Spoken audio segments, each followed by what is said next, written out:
Welcome to Samba Samba. Enjoy the video.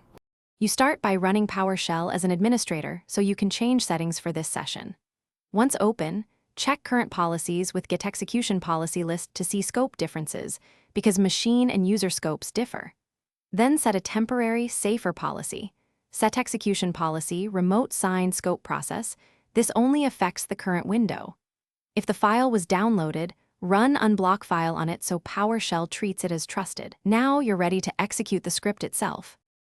Now navigate to the folder containing your PS1 or reference the full path so PowerShell can find the file, use CD or provide the absolute path.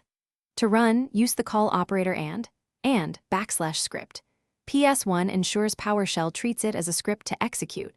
Alternatively, run from another shell, PowerShell file C, \path\script, PS1.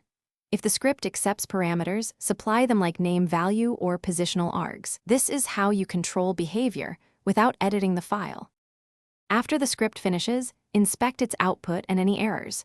Use $lastexit code for exit status and read messages to know what failed.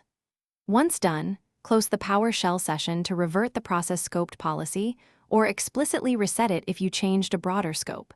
If you hit execution policy errors, first run unblock file on the script. Only use execution policy bypass for trusted scripts. If errors persist, check script encoding and execution context. Run as admin if it needs elevated permissions. Thanks for watching.